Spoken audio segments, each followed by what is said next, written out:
Honda Win, unit Honda Win. Ini permasalahan yang pertama, suara kasar di bagian kopnya, kemudian seperti biasa tenaganya itu kurang atau ngempos lah istilahnya.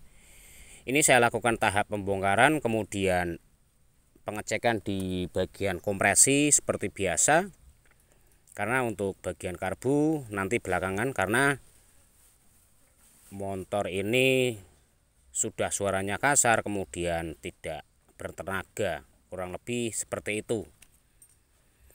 Ini saya lepas untuk saya cek di bagian kompresinya.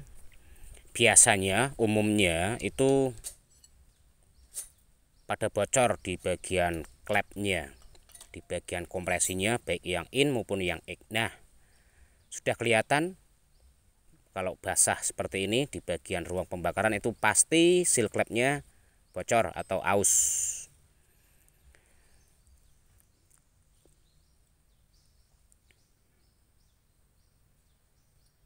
Ini manifold saya lepas dulu supaya lebih mudah untuk mengeceknya.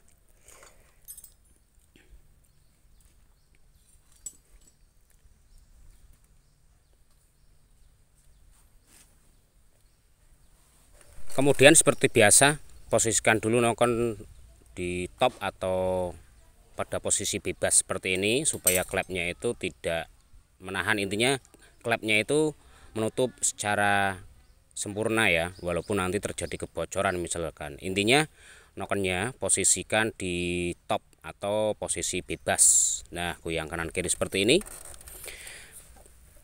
Kemudian tinggal masukkan minyak di bagian kubah atau squeeze-nya ini menggunakan bensin boleh, pertamak atau pertalit, air juga bisa.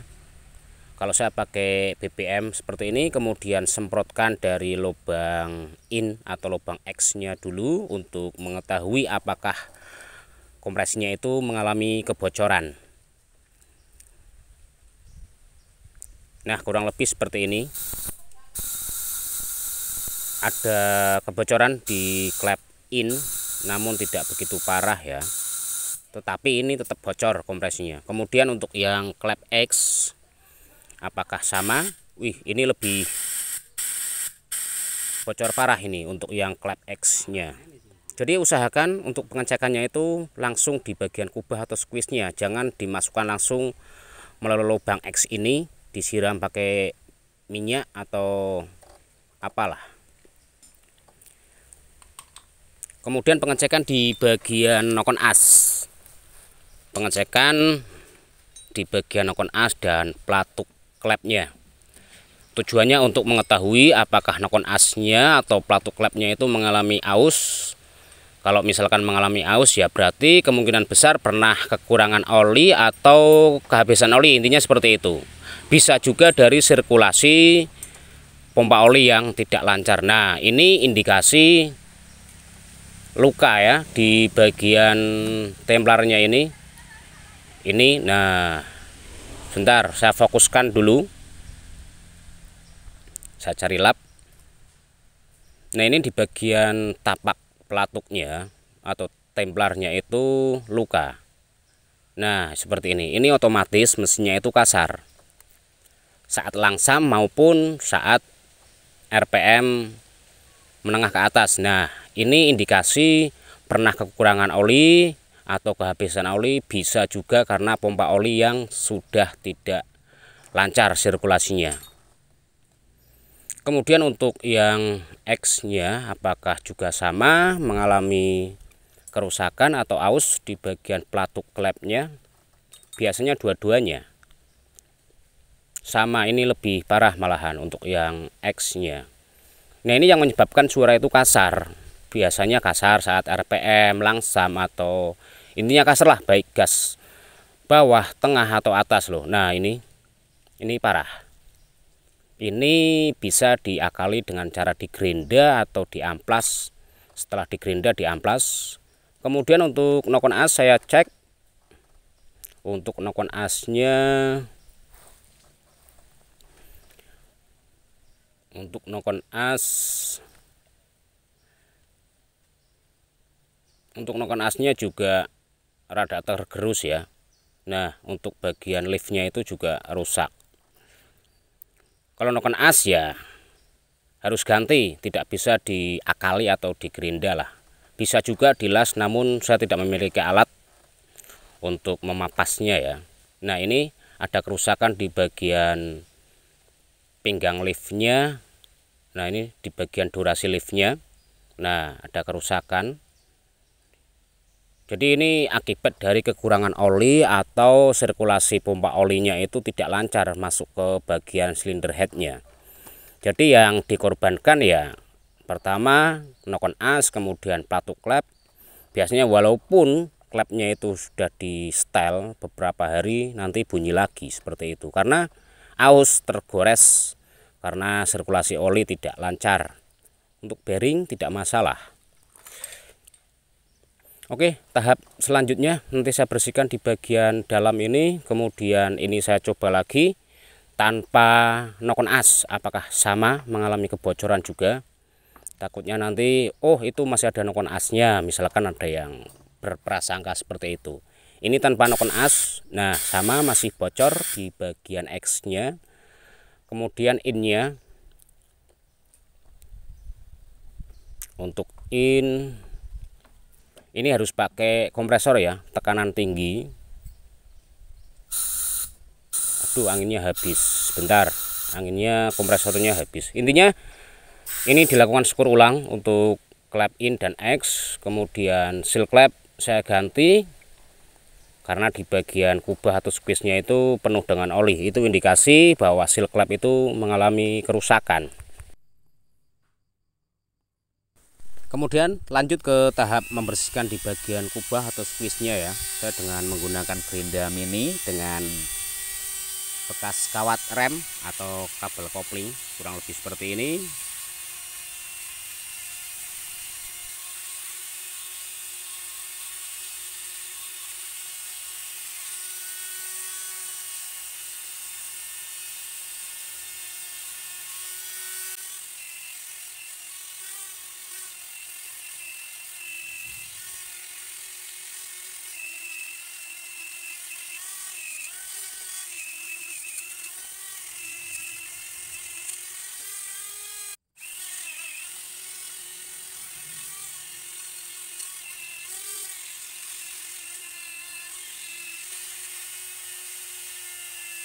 Intinya lakukan secara bertahap di bagian ini secara menyeluruh untuk membersihkan kerak atau noda oli ya, sisa dari pembakaran.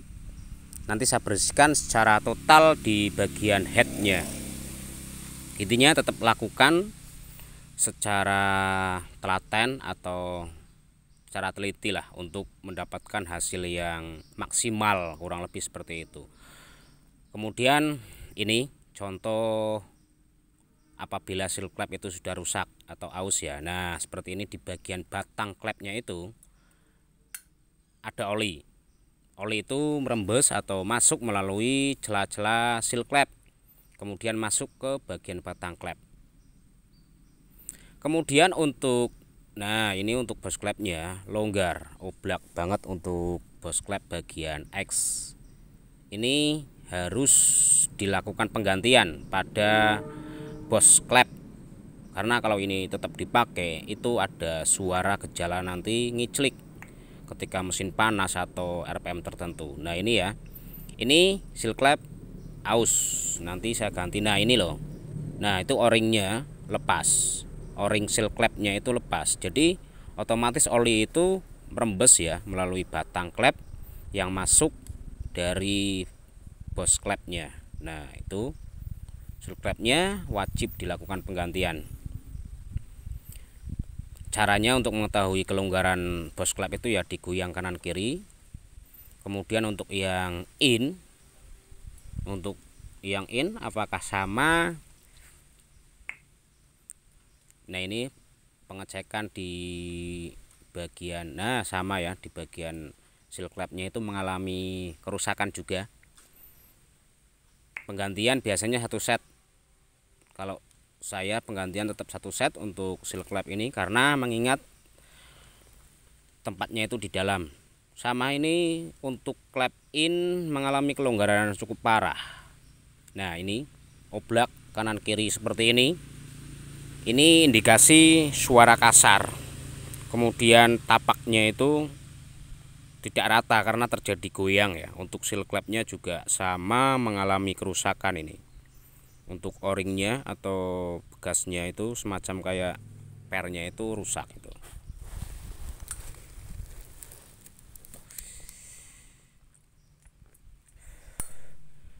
Ya, kurang lebih seperti ini. Pengecekan kemudian penanganan, kemudian nanti penyelesaiannya, ganti seal klep, hose klep, kemudian skur ulang, bersihkan di bagian lubang dalam ini, di bagian dalam tempat nokon as dibersihkan secara menyeluruh. Ini untuk seal klepnya rusak ya, udah bantat sekali. Tetap melakukan penanganan secara maksimal. Kalau saya mengerjakan sebisa mungkin, semaksimal mungkin lah, walaupun kadang manusia itu pasti ada titik kelemahannya atau apa ya istilahnya. Ada hal-hal yang kadang tidak terjangkau oleh pikiran saya gitu loh. Kadang hal-hal yang sepele itu kadang terlewatkan, tetapi kalau saya ya tak usahakan semaksimal mungkin. Nih sikatnya itu pakai bekas kawat rem ya. Nah, seperti ini saya potong-potong, saya gerinda lah. Tujuannya untuk mempermudah, kalau pakai amplas ya bisa, namun kan terlalu lama gitu loh. Kemudian untuk jangkauan di sela-sela kecil atau sempit itu kadang kurang terjangkau. Misalkan pakai pisau juga bisa, namun kan hasilnya tetap kurang maksimal gitu. Nah, tinggal masukkan seperti ini di celah-celah, baik itu lubang in atau X ya. Oke, tetap saksikan, semoga manfaat video saya ini.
Untuk hasilnya kurang lebih seperti ini. Untuk hasilnya lumayan bersih ya, untuk bagian lubang in, kemudian lubang X, di lubang pembuang knalpot. Intinya tidak ada kerak lah yang tertempel atau tertinggal gitu loh. Jadi nanti tinggal finishing pakai amplas ya, bersih. Tinggal nanti dibersihkan di bagian apa namanya dalam rumah roller itu.